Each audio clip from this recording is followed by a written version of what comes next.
वर्षापूर्वी आम्ही जेव्हा आलो तर ह्या ठिकाणी काहीच नव्हतं. म्हणजे ऍक्च्युअली इथे नाही का एकट्याला भीती वाटायची. परंतु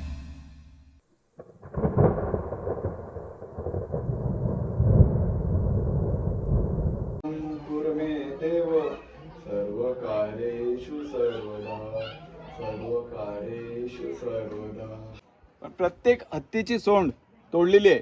प्रत्येक कोणत्याही हत्ती बघा.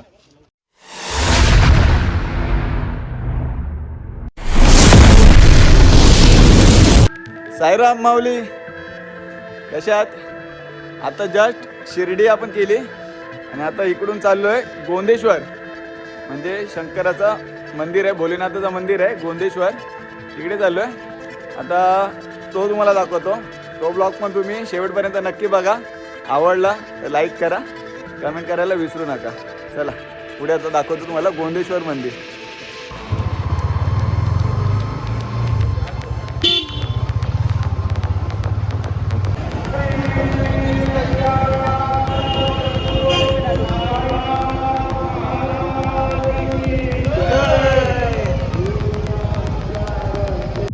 साईबाबांचे दर्शन घेतले आणि चाललो आता महादेवाच्या दर्शनाला. शिर्डीतून निघालो तेव्हा काही भक्तगण पालखी घेऊन शिर्डीत पोहोचले होते. गोंदेश्वर मंदिराबद्दल अशा मी काही 5 गोष्टी सांगणार आहे, त्या तुम्ही नक्कीच ऐकल्या नसतील. आणि शेवटची गोष्ट म्हणजे खरोखर तुम्हाला ती नवलच वाटणार आहे. तर व्हिडिओ शेवटपर्यंत बघा.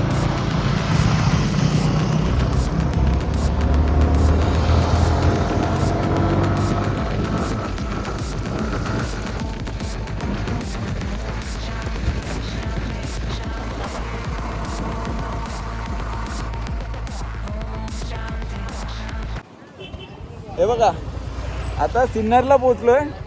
आता इथून गोंदेश्वर आता किती आपला झाला तरी पण 50 किलोमीटर आपण आलो शिर्डीवरून.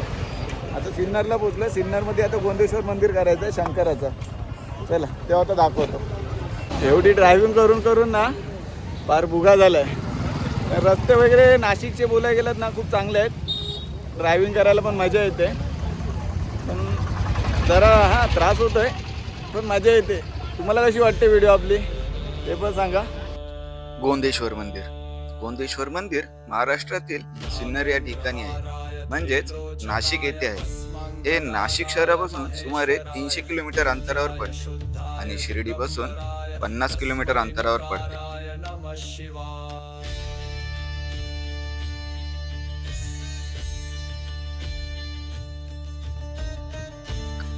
या मंदिराची निर्मिती 11व्या ते 12व्या शतकात झाली. काही नोंदीनुसार हे मंदिर गवळी राजकुमार राजा गोविंद याने बांधले, तर काही अभ्यासानुसार यादव वंशातील राव गोविंद यांनी बांधले, ज्यावरून याला गोंदेश्वर नाव पडले.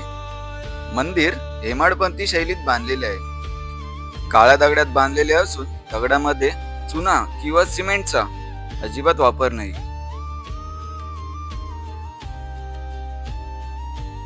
सगळे झाले, आता काही करू शकत नाही. पण निदान हो मग पुरातत्वाकडे गेलंय, पण हे रस्ता नाहीये, मॅप नाहीये, सुविधाही नाही. 5 वर्षापूर्वी आम्ही जेव्हा आलो तर ह्या ठिकाणी काहीच नव्हतं.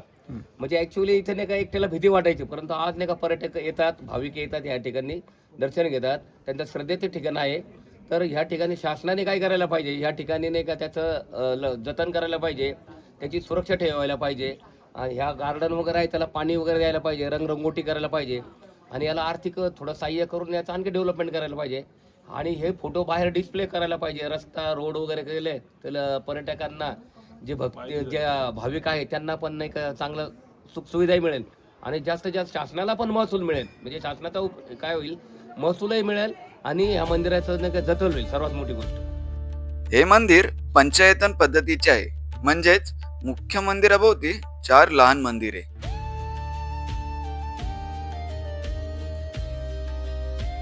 मंदिराची कलाकृती आणि बारीक नक्षीकाम जरा नीट पहा.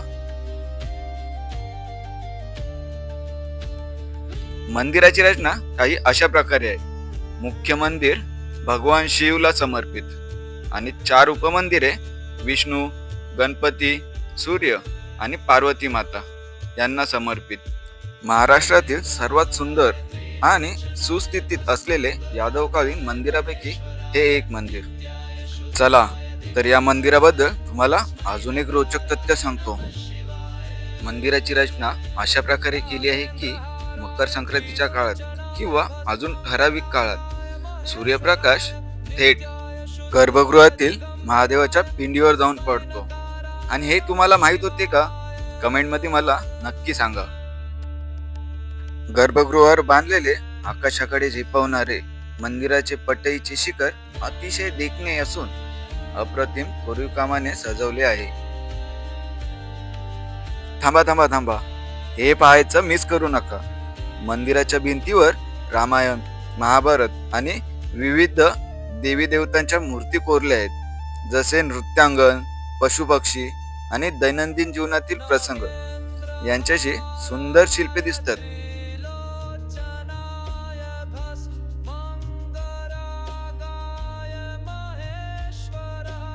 संपूर्ण मंदिर दगडाने बांधलेले आहे, तरी त्यावर बारीक नक्षीकाम.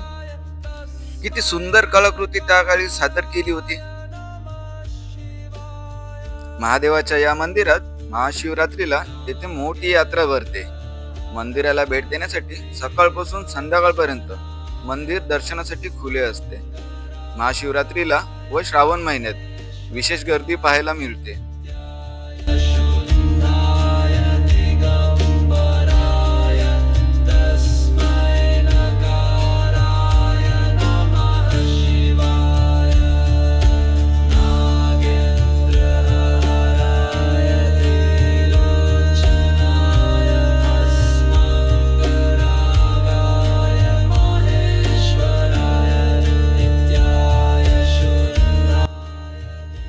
मंदिरात बारीक सूक्ष्म काम केलेलं दिसते. बघा ना, जणू काही एकदम लाकडावर कोरलेलं वाटतं आपल्याला. छतावर आपल्याला कमळ कोरलेले दिसेल. ते पवित्रतेचे प्रतीक मानले जाते.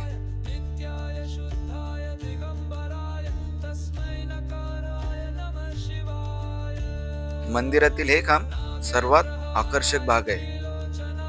जॉमेट्री पॅटर्न आपण शाळेत शिकलोच असेल. चौकोन, वर्तुळ यांची अचूक रचना त्या काळी केलेली आहे, ते आपल्याला पाहायला मिळते. हे आहे नंदी मंडप. आपल्याला कोठेच नंदीसाठी मंडप पाहायला मिळणार नाही, पण इथे नंदीसाठी स्वतंत्र मंडप बांधलेला आहे.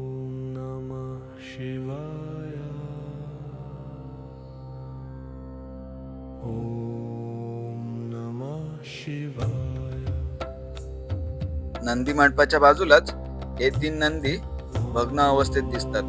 पण हे असे काय आहे, तुम्ही सांगाल का?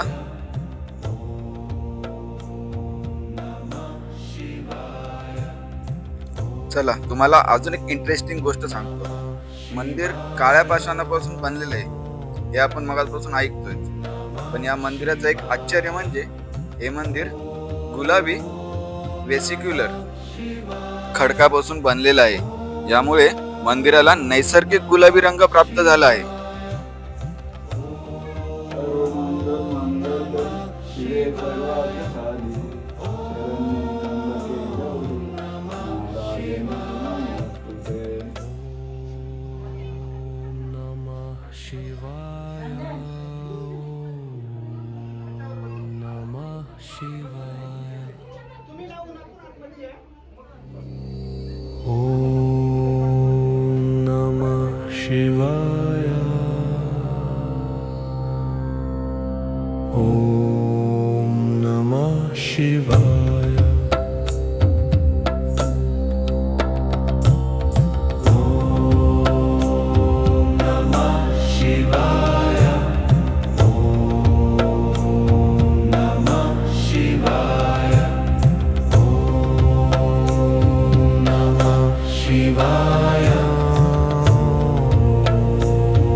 शिवाय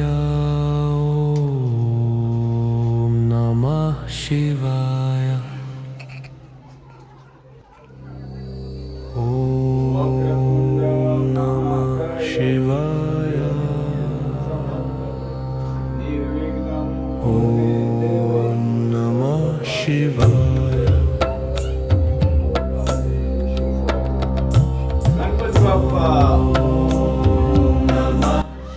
वेसिक्युलर खडकाची झीज लवकर होते हे मंदिर पाहताना आपल्या लक्षात आलेच असेल, पण त्यावर कोरीव काम करणे हे देखील अवघड असते. तरीही अप्रतिम कलाकृती त्यावर पाहायला मिळते.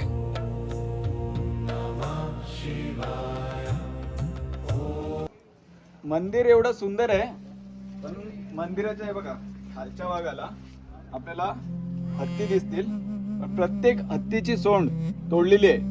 प्रत्येक कोणत्याही हत्ती बघा, प्रत्येक हत्तीची सोंड तोडलेली आहे. त्यामागचं कारण तुम्हाला माहिती आहे का?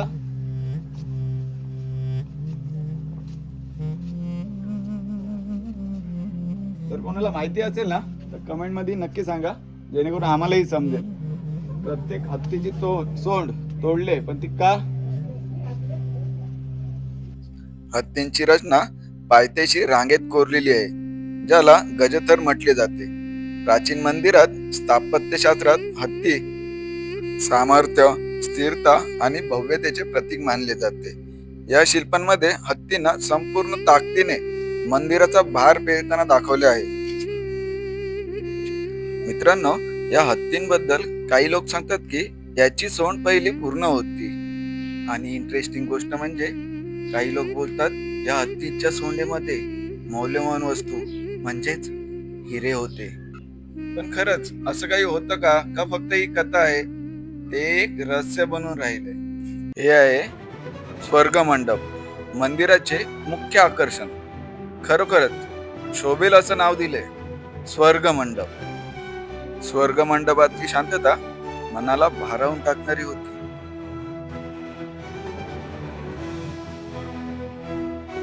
चला तर मित्रांनो, हा माझा ब्लॉग मी इथेच संपवतो. तुम्हाला आपली व्हिडिओ कशी वाटली हे कमेंट मध्ये नक्की सांगा. जर आवडली असेल तर लाईक करा, शेअर करा, आणि आपल्या चॅनेलवर नवीन असाल तर सबस्क्राईब करायला विसरू नका.